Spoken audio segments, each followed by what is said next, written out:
hoje nós lemos mais um trecho do Evangelho de São Mateus, nesse sermão das parábolas do Senhor.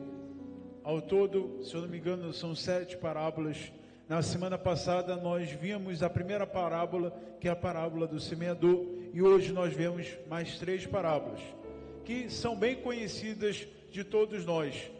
Talvez nós já ouvimos bastante as parábolas e achamos que as parábolas são de fácil entendimento para todos. Só que as parábolas que o Senhor usa, tem nelas meio que um paradoxo. Uma coisa que confunde quem ouvia daquela época e quem conhecia a palavra, quem conhecia, o contexto daquela época. Hoje, Jesus começa com a parábola do trigo e do joio. Talvez você tenha ouvido muitas vezes, e é interessante que o dono da terra, o dono daquele lugar, parece que conhecia essa possibilidade do inimigo plantar um joio ali no meio. E mesmo conhecendo essa possibilidade, parece que faltou um pouco de vigilância. Mas é meio que ele permite, ele deixa que o inimigo semeie ali joio no meio, para crescer junto.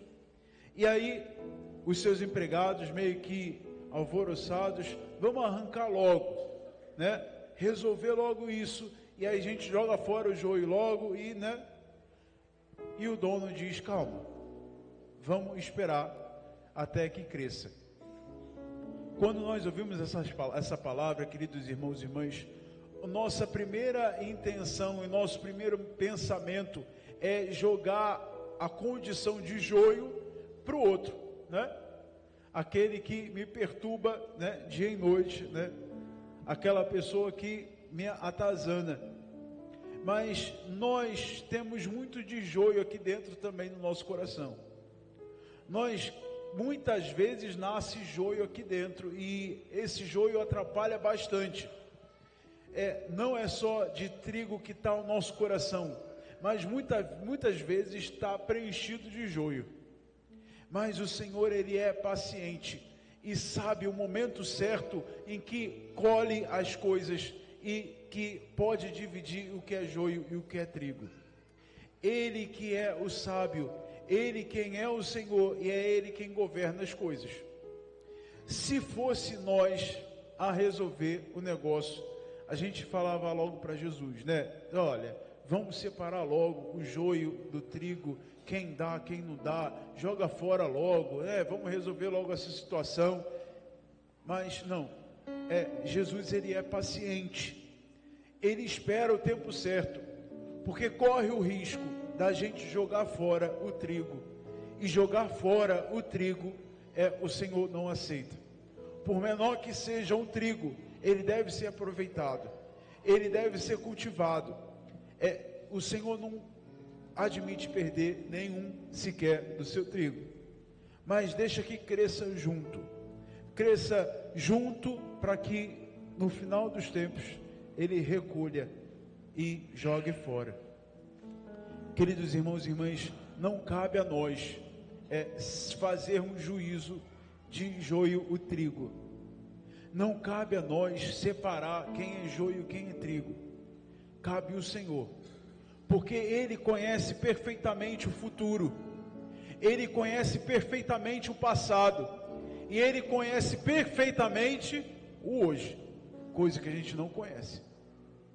O nosso conhecimento é limitado, e Ele é plenamente sábio, e sabe cultivar na hora certa, paciente, e sabe esperar a hora certa de cortar, aproveitar o que precisa ser aproveitado e lançar fora o que não dá para ser aproveitado. E mesmo dentro de nós, o Senhor permite que cresça também as nossas fraquezas, as nossas limitações, aquilo que em nós incomoda o nosso coração, incomoda o nosso interior, e deixa crescer com os seus propósitos. Muitas vezes, queridos irmãos e irmãs, nós vamos ter aquele espinho na carne até o final da nossa vida, porque o Senhor sabe bem que se Ele tira de você esse espinho na carne, você talvez abandone Ele e nunca mais volte, né? Talvez o seu coração, ele é tão cabeça dura, que precisa de algo para espetar e lembrar que todos os dias você precisa do Senhor. Talvez, amados irmãos e irmãs, a nossa fraqueza, a nossa limitação é aquilo que Deus usa para fazer a sua obra acontecer, a sua obra se tornar perfeita e plena na nossa vida. Na segunda leitura o apóstolo vai falar isso, que o Senhor, Ele vem em auxílio às nossas fraquezas. É quando eu sou fraco que eu sou forte, porque a graça de Deus vem sobre mim. O Espírito vem em auxílio às nossas fraquezas, às nossas necessidades, e nos dá aquilo que nós precisamos. Portanto, mesmo que cresça o joio junto com o trigo, é preciso cultivar e incentivar que cresça mais o trigo em nós, por mais que o joio também esteja ali presente, às vezes atrapalhando, né? Às vezes incomodando, mas cultiva o trigo. Bem claro para você, tem pessoas que começam a caminhada cristã num pique só, né? E vai correndo e vai com maior entusiasmo. Aí passa a primeira semana, passa a segunda semana, na terceira já está cambaleando, na quarta já virou pagão, né? Queridos irmãos, né? Não é um joio que vai mudar todos os trigos que estão em volta. O Senhor não joga fora um monte de trigo porque tem um joio ali, mas recomeça. Deixa que a graça de Deus faça brotar em você um trigo novo, uma graça nova no seu coração. Mas não desista desse trigo que está aí dentro, só porque tem um joio. Deixa que vá crescendo, e na hora certa o Senhor vai podar, vai, né, cortar. Mas é preciso que você cultive o trigo com a força do Espírito Santo, porque é o Senhor quem vem em auxílio às nossas necessidades, à nossa fraqueza. E aí Jesus, ele dá uma segunda parábola, que é a parábola do grão de mostarda. É estranho, para a gente é fácil entender o grão de mostarda, a gente ouve, né, várias vezes. Mas para quem pensava naquela época, para um judeu, isso é meio estranho, porque Jesus usar um grão de mostarda para comparar o reino dos céus, é meio que rebaixar o reino dos céus, porque no Antigo Testamento eram usados grandes árvores, grandiosas, como o cedro do Líbano, e assim vai, e Jesus se utiliza de um grão de mostarda, que quando cresce, não é nem uma árvore, mas uma hortaliça, mas cria um tamanho tão grande que se assemelha a uma árvore.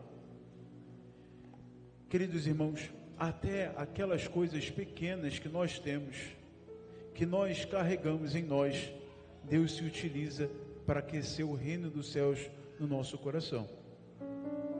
Até aquelas coisas que são insignificantes, Deus se utiliza para fazer crescer em nós o reino de Deus, para fazer crescer em nós a sua obra, até aquilo que a gente pensa que não serve para nada. A gente pode se frustrar muitas vezes em ver a vida de algum santo, né? Nossa, Santa Rita rezava tanto, São Padre Pio rezava 30 terços no dia, e vai assim, né? E a gente se frustra um pouquinho porque não é tão assim para a gente, né? Mas querido, aquele pouco que você faz, Deus aproveita.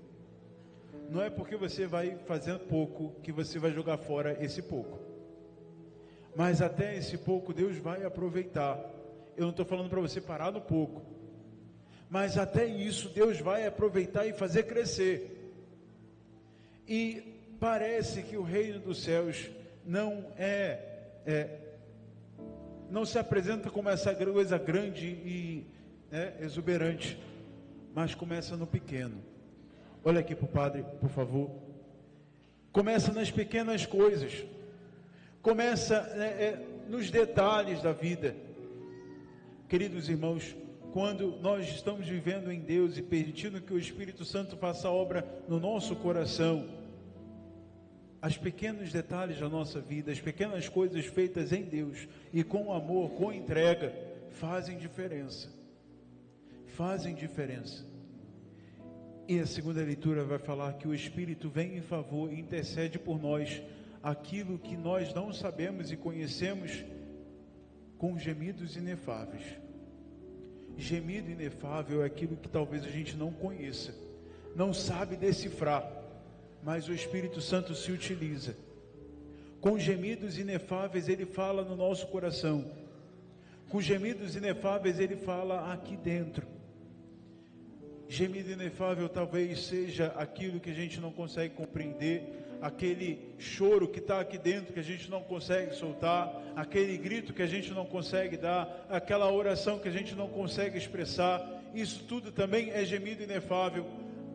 E o Espírito vem porque Ele habita em nós e se utiliza de tudo dentro de nós para levar ao Pai as nossas necessidades. Preste atenção. Levar ao Pai as nossas necessidades, não aquilo que nós pedimos. Porque, como eu disse no começo, Deus conhece o futuro, o passado e o presente melhor do que nós, e sabe melhor do que nós. Eu usava esse exemplo nas missas de manhã, e é de fato isso. Nós somos como crianças, né? Que você vai lá numa loja de brinquedo, gasta R$900 numa boneca que fala, anda, dá cambalhota, né? Tem cabelo de verdade, unha de verdade, tudo de verdade. E aí você dá para a criança, coloca num saco, e a criança fica mais no saco, interessada no saco que você comprou ali em Bangu, né? R$2 do que o brinquedo. Nós não sabemos de fato o valor das coisas. Deus conhece os valores das coisas. Deus conhece aquilo que nós não conhecemos. Deus sabe daquilo que precisamos. Deus conhece tudo. E por isso que Ele intercede ao nosso favor aquilo que nós precisamos e não aquilo que queremos. E a terceira parábola de hoje é a parábola que o Senhor nos fala do fermento. É uma parábola pequenininha, só que também apresenta um paradoxo. A parábola do fermento apresenta o fermento como um elemento de crescimento. Só que no Antigo Testamento, o fermento era algo impuro, né? Representava a impureza.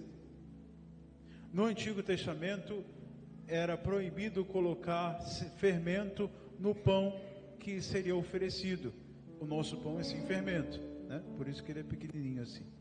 Porque o fermento simbolizava também o orgulho, a vaidade.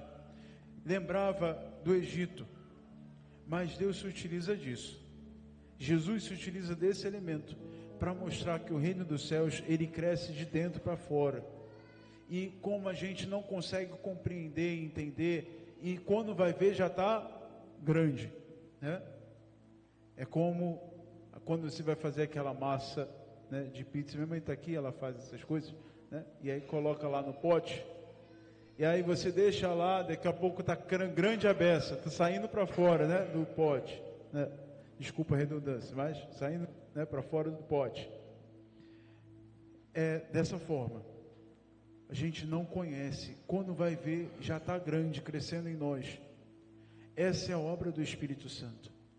Ele vai fazendo a obra em nós e vai transformando em nós, de tal forma que quando nós vamos ver, já está grande e imenso. Com certeza você chegou aqui hoje, não sei há quanto tempo atrás, né? Há 30 anos atrás, 40 anos atrás, 10 anos atrás, uma semana atrás, um dia atrás, né? Mas com certeza você chegou uma pessoa e hoje você é diferente, né? Eu espero que para melhor, né? Tomara, com certeza. Isso é obra do Espírito. E vai crescendo como que discretamente. Discretamente. E é tão discreto que às vezes a gente não dá tanta importância para a obra do Espírito Santo realizada no nosso coração, lá desde o primeiro dia que a gente conheceu o Senhor e até hoje. Mas cresce, faz diferença. São Paulo, ele vai falar uma coisa muito interessante. O Espírito, ele vem em favor das nossas necessidades, da fraqueza, e fala aquilo que precisamos, e ele vai falar no final, o Espírito intercede em favor dos santos. E aí a gente pode ouvir isso e falar, estou perdido, né? Intercede em favor dos santos. Quando São Paulo fala santos, são todos aqueles que são batizados, todos aqueles a qual o Espírito Santo habita no coração, e é o Espírito Santo quem faz a obra de santidade. Se o Espírito Santo habita no nosso coração, de fato nós somos santos, separados, temos Deus em nós, somos filhos de Deus. Se você preserva essa graça ou não, aí já é outra coisa, né? Mas temos todos os meios para fazer isso. Queridos irmãos e irmãs, é o Espírito Santo quem vai fazendo crescer essa obra em nós, essa obra de santidade, de dentro para fora, a tal ponto que vai crescendo, crescendo, crescendo e transbordando, que quando chegarmos lá no final da nossa vida, nós vamos estar tão preenchidos de Deus, que podemos dizer como São Paulo, já não sou eu quem vivo, é Cristo quem vive em mim. Veja, aqui a gente não está falando de inchaço, a gente está falando de crescimento, é coisa diferente, né?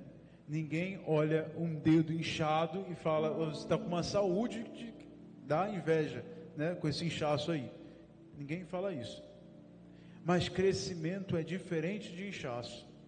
Inchaço a gente, né, se enche de um monte de coisa e vai e não é saúde. Mas crescimento é fortalecimento, é deixar ser preenchido, é mudança, é conversão, é Deus usando e se utilizando das nossas fraquezas, das nossas limitações e deixando crescer em nós a graça de Cristo, a graça de Deus sempre mais, sempre mais, sempre mais, e que o trigo de Deus vai germinando em nós sempre mais, sempre mais, sempre mais. A obra de Deus vai acontecendo sempre mais em nós. Queridos irmãos e irmãs, não desistamos de semear a boa semente em nós. Não desistamos do reino dos céus. Não desista, por mais que você veja muito joio aí no teu coração, por mais que você veja muito joio aí na sua volta, não desista, não desista. Olha aqui para o Padre, vai em frente, continua, que o chamado do Senhor é para que sejamos santos, é para que sejamos de fato cada vez mais parecido com Ele, e cresça mais e mais o trigo de Deus em nós, mais e mais o trigo do Senhor em nós. Que nosso coração seja preenchido pelo amor de Deus, hoje e sempre, que sejamos sempre auxiliados pela sua graça e pela sua misericórdia.